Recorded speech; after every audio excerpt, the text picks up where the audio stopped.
Les rapports vont apparaître sur une série de coupes. La première de ces coupes va intéresser la première vertèbre lombale, coupe horizontale. Elle montrera les rapports essentiellement de la tête et du genius superius. La deuxième coupe sera une coupe passant par la deuxième vertèbre lombale, coupe horizontale pour la portion basse de la tête et le processus incinatus, et trois coupes sagittales et verticales, antéro-postérieures, compléteront ces rapports. La première, grand A, sera une coupe paramédiane gauche, intéressant en arrière l'aorte. La seconde sera une coupe latérale gauche, grand B, intéressant la queue du pancréas. Et enfin, la troisième coupe sera une coupe grand C, passant sur le flanc antérolatéral droit du rachis et passant par le hiatus de Winslow. Ces coupes sont à la base même de la compréhension de tout ce que l'imagerie moderne, que ce soit le scanner ou l'IRM, permet de rencontrer tous les jours pour la situation réciproque, pour les rapports réciproques, pour la topographie des viscères, et c'est ce que nous allons voir maintenant sur ces coupes.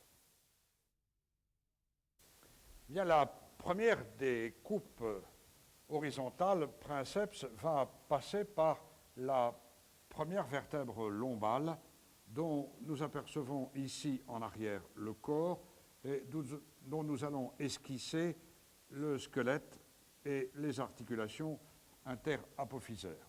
La paroi abdominale antérieure, latérale, puis postérieure, ces coupes sont alors faites comme au scanner, bien sûr. Voilà la face ventrale et le côté latéral droit. Nous allons d'un trait esquisser les masses musculaires postérieures, les masses musculaires de la paroi qui ne nous intéressent pas ici, et nous allons rappeler de chaque côté en arrière la masse rénale, et nous sommes ici en L1 à l'aplomb du île du rein gauche. Ce dernier, sectionné, montre le départ de la voie excrétrice urétérale. Voilà ce rein sectionné, alors qu'à droite, c'est le pôle supérieur du rein droit qui est intéressé par le plan de coupe. Et nous allons ici rappeler, près du pôle supérieur du rein droit, la capsule surrénale droite. En L1, nous sommes à l'aplomb de la citerne de Pequet, qui est l'origine du canal thoracique, du canal lymphatique. Puis nous allons avoir sur le flanc antérolatéral gauche du rachis l'aorte abdominale qui abandonne ici l'artère mésentérique supérieure.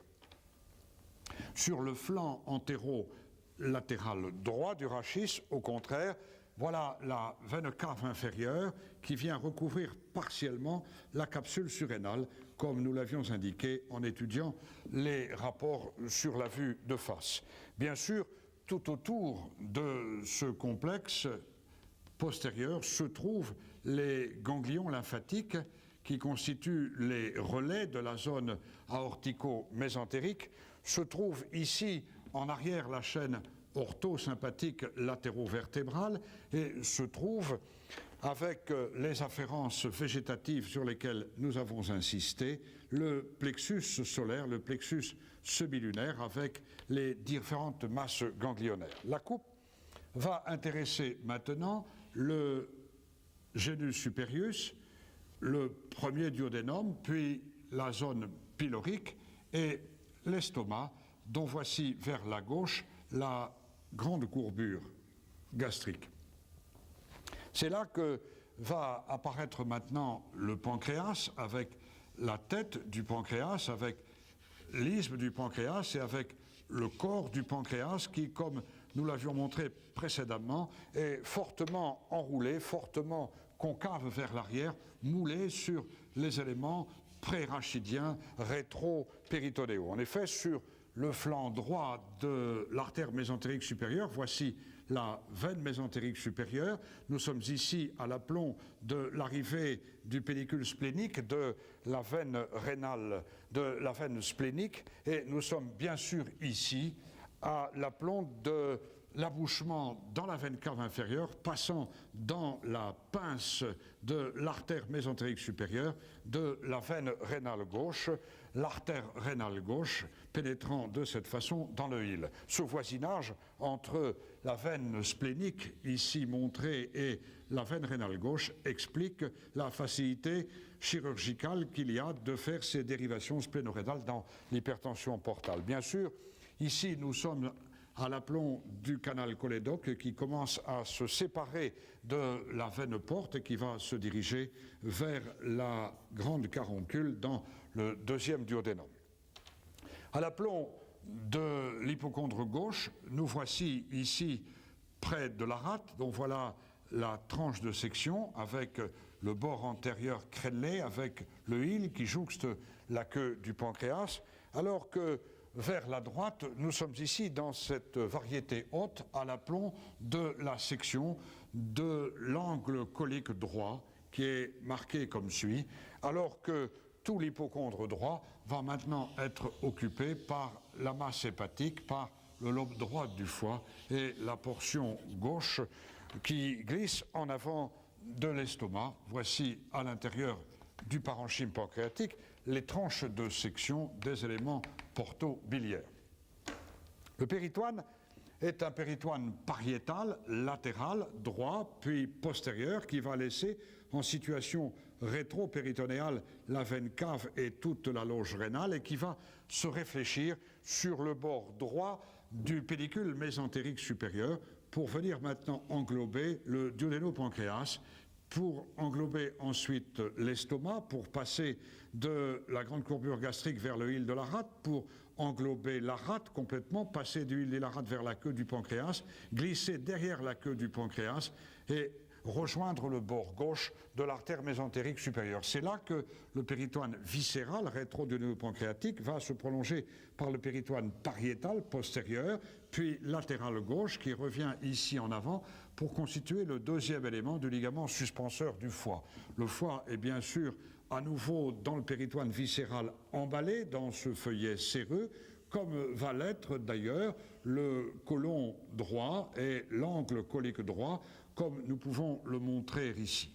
Et bien sûr, nous allons, dans cette éventualité, expliquer l'adhérence qui va exister entre l'angle colique droit et la face inférieure du foie, le fameux ligament hépato-colique droit, l'adhérence qui existe alors entre le genu superius et le côlon droit, et nous sommes ici en avant, dans la partie la plus droite et la plus haute de la racine du mésocôlon transverse. Ici, en arrière, au contraire, entre le péritoine pariétal postérieur et le péritoine viscéral rétro-duodénopancréatique de la tête, voilà le fascia de Treitz droit, alors que voici le fascia de Treitz gauche entre le péritoine rétro-pancréatique de la queue du pancréas et le péritoine pariétal postérieur. Le péritoine viscéral, bien sûr, est dédoublé autour de l'estomac, dédoublé autour de la glande pancréatique, constitue le deuxième feuillet de l'épipléon pancréatico-gastrique, le deuxième feuillet de l'épipléon gastro-splénique. Et c'est là-dedans que l'on voit la terminaison de l'artère splénique qui abandonne les vaisseaux courts gastriques pour la grande courbure gastrique. Nous sommes ici, comme nous l'avions montré précédemment, dans l'arrière-cavité des épipléons. Nous sommes ici à l'aplomb de la grande bourse omentale et l'estomac, avec la zone pylorique, cache bien sûr l'essentiel du pancréas. Les voies d'abord de décollement vont devoir passer ici à travers le mésocôlon pour venir en arrière de la tête du pancréas. Il y a bien sûr du côté gauche l'éventualité d'une adhérence entre le péritoine pariétal et la rate et dans certains cas une adhérence avec l'angle splénique. Dans certaines variétés et plus particulièrement une variété plus basse de l'angle colique, à ce moment-là, nous allons montrer ici en encart que la face inférieure du foie va loger la vésicule biliaire, représentée ici en coupe, à l'intérieur du même feuillet péritonéal viscéral, et à ce moment-là, c'est en regard de cet ensemble que vient se disposer le genu superius, c'est-à-dire cette région de la coupe précédente, le genu superius emballé lui aussi dans le péritoine viscéral, et c'est à ce moment-là, comme nous l'avons décrit aussi précédemment, que vont exister les adhérences des ligaments cystico-duodénaux et non pas hépato-duodénaux.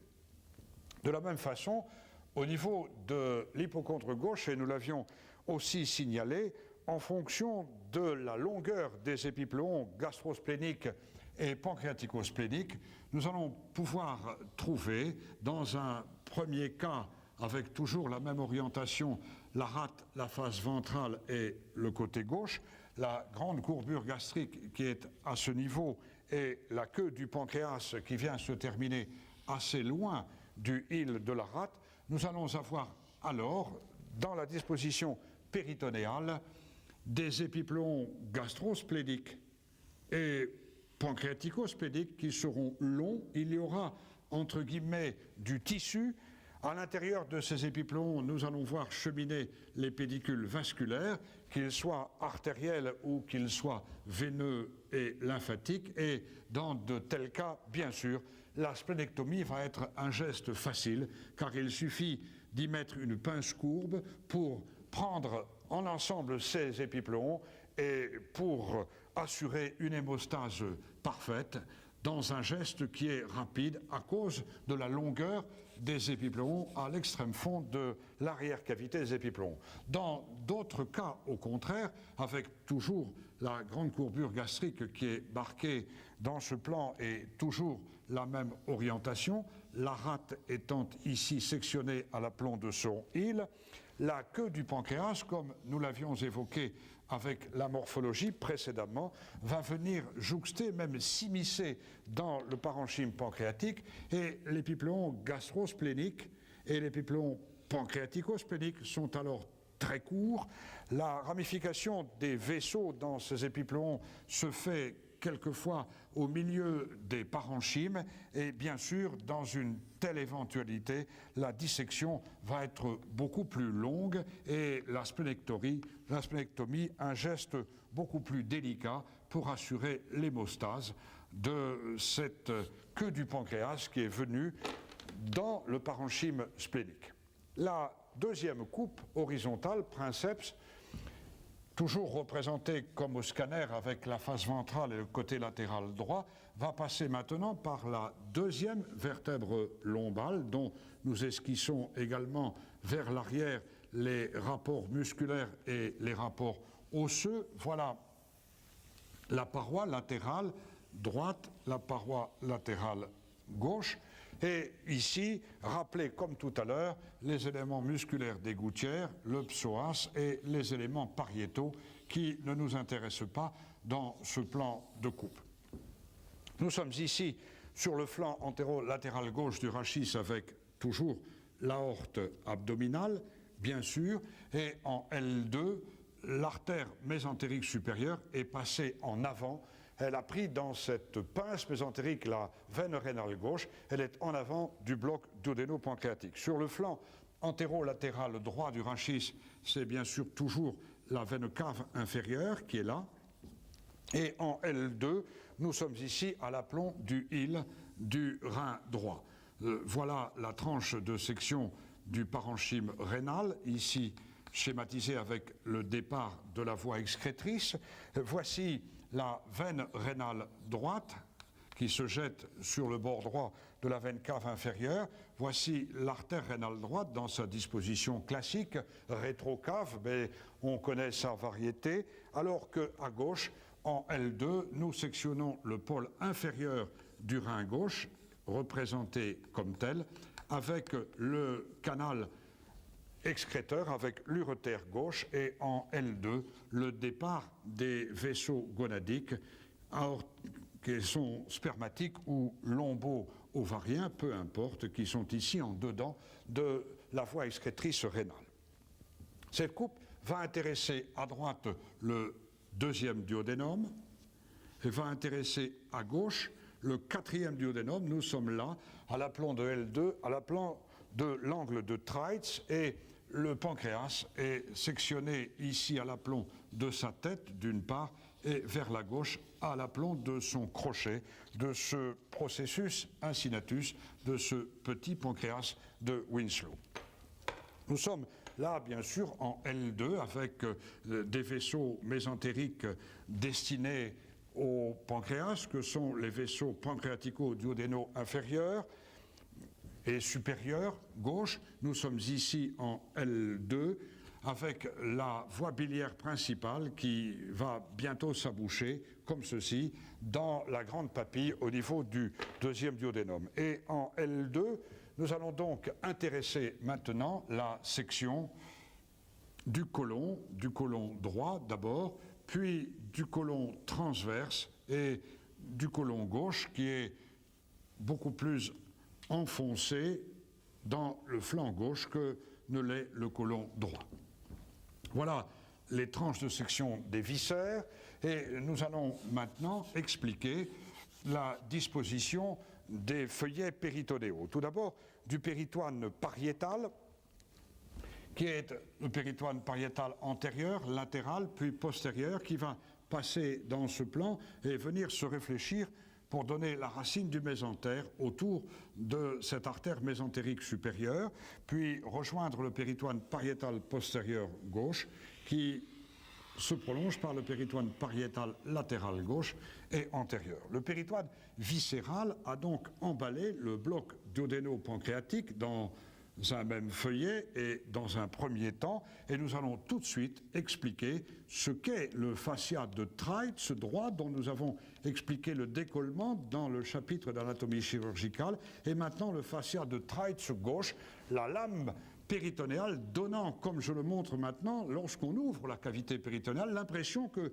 ce bloc duodéno-pancréatique est en situation rétro-péritonéale, ce qui n'est qu'une impression, puisque avec des ciseaux courbes, on peut cliver ces deux fascias en arrière et remettre le bloc duodéno-pancréatique à l'intérieur du feuillet péritonéal. Le péritoine viscéral va maintenant emballer, bien sûr, le cadre colique, le côlon droit, l'angle colique droit, le côlon transverse, l'angle colique gauche, de cette façon. En avant de ce côlon transverse, voici la tranche de section du grand tablier épiploïque. Et donc, voici maintenant la disposition de la racine du mésocôlon transverse qui vient se mettre, comme nous l'avons montré précédemment, en avant du bloc duodéno-pancréatique, bien sûr, et qui va ensuite venir se mettre en avant du rein droit, à droite, et en avant du rein gauche, vers la gauche. À l'intérieur de ce mésocôlon transverse, nous pourrions ici expliquer l'artère colique moyenne et les artères coliques supérieures, droite et gauche, qui cheminent dans le mésocôlon transverse. Nous pourrions maintenant expliquer ce que c'est que le ligament pariéto-colique gauche de Hensing, qui va rejoindre ici en arrière le fascia de Toll de gauche, alors que voici le fascia de Toll de droit et le ligament pariéto-colique droit, au-dessus duquel, sur cette vue inférieure, on peut apercevoir la face toute inférieure du foie, le foie emballé qu'il est dans le péritoine viscéral, adhérent, comme nous l'avons aussi montré, à l'angle colique par le ligament hépatocolique. Et nous retrouvons cette manœuvre de Vautrin qui a été évoquée tout à l'heure, à savoir qu'après l'ouverture antérieure, il va falloir venir décoller le fascia de Told, récliner vers la gauche le côlon droit, fascia de Told droit, puis récliner le fascia de Treitz droit toujours vers la gauche pour pouvoir maintenant aborder ici le bas cholédoque dans lequel un calcul est éventuellement venu s'enclaver.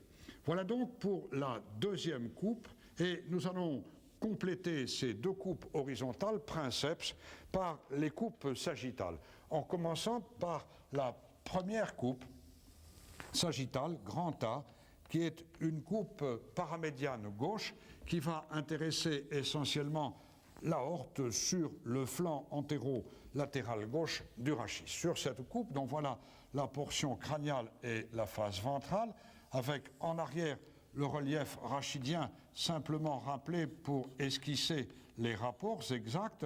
Voici la troisième vertèbre lombale qui correspond à la flèche de la lortose lombaire, puis voici la 12e vertèbre thoracique. Cette coupe, nous l'avons dit, passe par l'aorte abdominale et cette dernière va présenter un certain nombre de collatérales. Tout d'abord, les artères pariétales, que sont les artères ilio-lombaires, l'artère phrénique diaphragmatique inférieure, puis l'aorte abdominale sectionnée dans le sens vertical va, en regard de L1, donner naissance ici à l'artère rénale gauche, que voilà sectionnée, va donner naissance en L2 au départ des vaisseaux gonadiques, soit spermatiques, soit lombo-ovariens, et va ensuite donner naissance en TH12 au tronc cœliaque de Louchka, en L1 à l'artère mésentérique supérieure et en L3 à l'artère mésentérique inférieure. Mais nous allons rappeler maintenant vers le haut, tout d'abord la coupole diaphragmatique qui est traversée ici par l'aorte, qui vient rejoindre vers l'avant l'élément pariétal qu'est la dernière côte sur laquelle s'insère la paroi abdominale antérieure qui est schématisée de la sorte. Cette coupe va maintenant intéresser, bien sûr, le tube digestif, c'est ce qui nous préoccupe avant tout, avec le premier duodénum à l'aplomb et en regard de L1 et le troisième duodénum en regard de L3, bord supérieur de L4. Dans la pince qui est formée par l'artère mésentérique en arrière et l'aorte en avant, nous allons rappeler ce détail important qu'est la veine rénale gauche qui vient ici passer dans cette fourche vasculaire sur laquelle nous allons nous permettre de rappeler rapidement les nœuds lymphatiques qui ont été évoqués par ailleurs, ainsi que tous les éléments nerveux végétatifs qui constituent le plexus solaire, la richesse de ce plexus semilunaire, des ganglions latéraux aortico-rénaux de Hirschfeld, des ganglions latéraux aortico-cœliaques ou latéraux aortico-mésentériques. La glande pancréatique va donc déborder le duodénum en avant, en arrière, avec cette image classique de la jante et du pneu, et ce parenchyme pancréatique est ici sectionné à l'aplomb de la tête du pancréas. C'est en arrière de cette tête pancréatique que va se détacher maintenant vers l'avant l'artère mésentérique supérieure qui prend aussi dans sa pince en avant de la veine rénale gauche le petit pancréas de Winslow et le troisième duodénum qui est à l'origine de ces pinces mésentériques que l'on décrit quelquefois chez l'enfant. Et plus en avant, comme nous l'avons aussi décrit précédemment, nous allons rencontrer l'estomac. Voici sectionné dans son grand axe la cavité gastrique. Nous allons rencontrer plus bas, en avant, ici, le côlon transverse, sectionné lui aussi. En avant de l'estomac, nous allons trouver le lobe gauche du foie, qui est dans ce plan, avec quelques éléments biliaires et vasculaires, et alors qu'en dessous, nous allons mettre en place la section de quelques anses intestinales grêles pour expliquer les réflexions péritonéales. En effet, le péritoine que nous allons maintenant préciser est un péritoine pariétal, antérieur, puis supérieur, qui se réfléchit pour former le premier feuillet du ligament suspenseur du foie.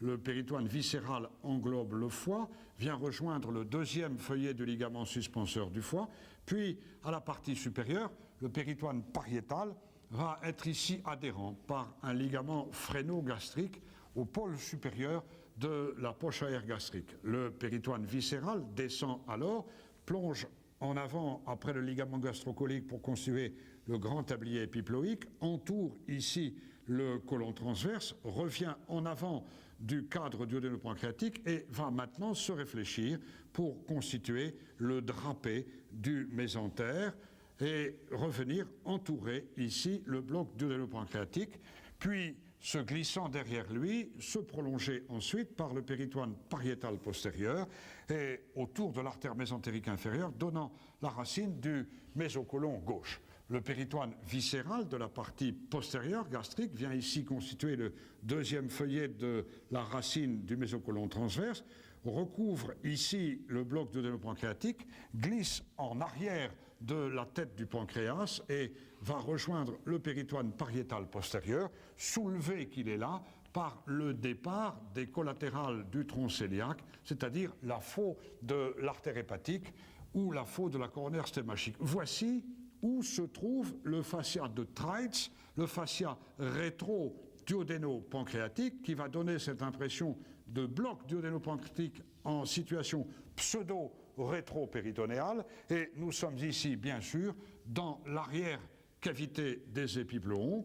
Nous sommes entrés dans cette arrière-cavité en empruntant là-bas le hiatus de Winslow. Nous sommes derrière l'estomac, nous sommes devant le duodénopancréas avec le plancher de l'arrière-cavité qui est la racine du mésocolon transverse. Eh bien, les voies d'abord chirurgicales pourront être des voies d'abord soit transgastrocoliques, soit transépiploïques, soit transmésocoliques, et bien sûr, à partir du mésocolon transverse, voici dans son épaisseur, issue de l'artère mésentérique supérieure, la colica media, l'artère colique moyenne, qui représente ici un rapport important.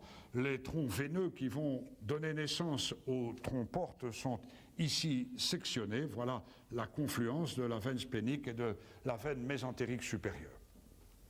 La deuxième coupe que nous allons réaliser est la coupe grand B, qui va intéresser ici, vers la gauche, la queue du pancréas, coupe que nous allons retrouver dans un instant avec les mêmes repères, à savoir la face ventrale et la portion crâniale, et cette fois, l'individu du côté du flanc se retrouve beaucoup plus aminci quant à ces éléments pariétaux. En arrière et en avant, nous allons sectionner la dernière côte sur laquelle viennent s'insérer les éléments pariétaux, pariétaux antérieurs, pariétaux postérieurs et à la partie supérieure, la coupole diaphragmatique gauche. En arrière, comme nous le voyons sur cette coupe, nous trouvons le rein gauche, sectionné ici dans le sens vertical. La capsule surrénale gauche, elle, va se trouver sur sa face médiale, plongeant dans le hile du rein gauche, et nous trouvons en avant de ce rein gauche la queue du pancréas. Voilà cette portion parenchymateuse gauche qui est là. Nous trouvons bien sûr le côlon, l'angle colique gauche et en quelque sorte le départ du côlon descendant, et à la partie toute antérieure, nous trouvons la portion la plus à gauche de la grande courbure gastrique. Nous sommes non loin du hile de la rate qui lui serait en avant du plan du tableau. Le péritoine pariétal va donc être un péritoine pariétal supérieur, puis postérieur.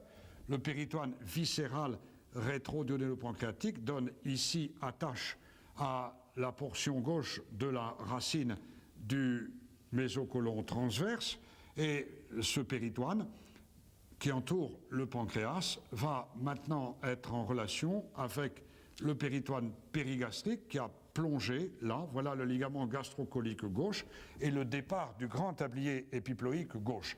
Nous sommes ici dans l'extrême fond de l'arrière-cavité des épiploons. En effet, à la partie supérieure, la poche aorgastrique est suspendue au diaphragme par le ligament suspenseur phrénogastrique. Voici ici en arrière ce que nous avons appelé le fascia de Treitz gauche. Voici l'adhérence entre le péritoine pariétal postérieur et le péritoine viscéral rétro-duodénopancréatique. Le voilà en arrière, ici, et nous avons ici le plan où, un petit peu plus en avant du tableau, un peu plus à gauche, viendra s'accoler le côlon descendant à l'aplomb du fascia de tôle de gauche. Enfin, La dernière coupe importante, elle aussi, pour comprendre la topographie et les rapports, c'est la coupe grand C, coupe qui va passer par la médiane droite, par le plan de la veine cave inférieure en arrière et par le plan des éléments portaux en avant. Voici, sur cette coupe, le repère crânial et la face ventrale, avec en arrière le rachis L1, L2, L3 et L4. Et comme nous l'avons dit, c'est la veine cave inférieure qui, cette fois, représente l'élément le plus postérieur. Cette veine cave inférieure va se dilater juste avant que de traverser le diaphragme, à l'aplomb du sinus veineux de Calorie, et c'est à cet endroit-là, comme nous allons le voir dans un instant, qu'elle reçoit les veines sus-hépatiques. Le diaphragme va être rappelé comme suit, avec sa convexité supérieure, et voilà la limite antérieure pariétale représentée par la dernière côte, la paroi antérieure, thoracique et abdominale étant esquissée de la sorte. Sur cette coupe, la masse hépatique, à l'aplomb du lobe droit du foie, va nous présenter le hile du foie, puis le bord inférieur du foie. Voilà la tranche de section de ce lobe droit dans lequel on retrouve quelques canalicules biliaires et quelques éléments portaux. Nous sommes ici en arrière, à l'aplomb du lobe de Spiegel, rétro-hilaire. Voici le bord inférieur, la face supérieure et la face postérieure de la glande hépatique. C'est là que l'on voit s'aboucher dans la veine cave inférieure les veines sus-hépatiques, et c'est sous la face inférieure du foie que vient maintenant se nicher la vésicule biliaire. Celle-ci déborde quelque peu, le rebord inférieur du foie va se prolonger par son canal excréteur cystique qui va rejoindre à des niveaux variables d'ailleurs les canaux hépatiques, le canal hépatique commun pour constituer l'origine du cholédoque. Et la coupe va ici intéresser le premier duodénum avec, au contraire, à l'aplomb de L3 vers le bas, le troisième duodénum. La coupe va permettre de retrouver le parenchyme hépatique qui déborde, là encore en avant et en arrière, le cadre duodénal, le voilà sectionné, et voilà ce trajet rétro-duodénal et surtout rétro-pancréatique du canal cholédoque qui est ici sectionné peu avant qu'il ne s'abouche dans la caroncule majeur à l'aplomb de la partie basse du deuxième duodénum, à l'aplomb pratiquement de L2. Dans ce trajet, le canal cholédoque va être accompagné, bien sûr, en arrière par l'élément essentiel du pédicule hépatique qu'est la veine porte, et cette veine porte est formée, et nous l'avons vu, avant tout par l'affluence de la grande veine mésentérique supérieure.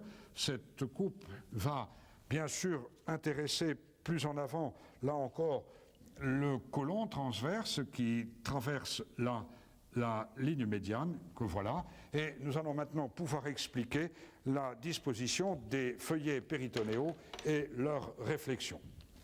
Péritoine pariétale postérieure, comme nous l'avions dit, laisse la veine cave inférieure en situation rétro-péritonéale, glisse derrière le lobe de Spiegel et va se prolonger par le péritoine viscéral rétro-hépatique. Voici ce qu'est le récessus rétro-spiegelien hépatique. C'est là-dedans que lorsqu'il y a une perforation postérieure d'un ulcère du premier duodénum, on voit sur la radiographie sans préparation le croissant gazeux qui vient se nicher dans cette partie la plus haute du cul-de-sac péritonéal. Le péritoine viscéral englobe alors tout le bloc duodéno-pancréatique, se réfléchit autour des éléments mésentériques supérieurs pour constituer la racine du mésentère, qui nous intéresse moins ici, puis va se réfléchir pour donner naissance à la racine du mésocolon transverse, qui se prolonge vers le bas maintenant par le grand tablier épiploïque, qui va entourer le côlon transverse, rejoindre la face antérieure du duodénopancréas, rejoindre le cadre duodénopancréatique, constituer le deuxième feuillet du petit épipléon,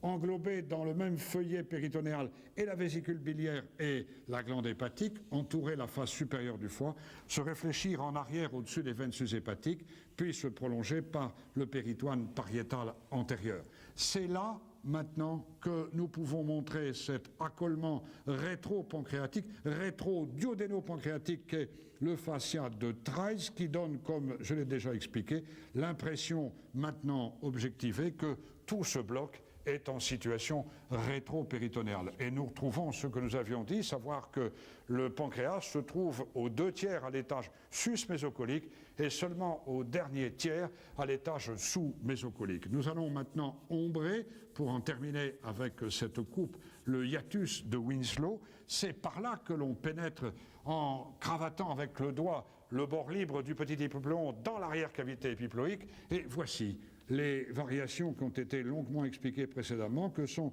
les ligaments hépatocoliques, les ligaments cystico-coliques, qui expliquent les métastases et les diffusions des abcès du côlon ou de la vésicule vers les viscères de voisinage. Voilà où se trouve, avec ce rapport veineux et biliaire important, le cadre duodéno-pancréatique. Il est, vous le voyez sur ces coupes, très profondément enfoui. Il est au contact des éléments de la loge urinaire. Il est logé en besace sur le rachis avec les gros éléments artériels, l'aorte d'une part, la veine cave inférieure d'autre part, et il constitue la partie la plus postérieure de la bourse omentale.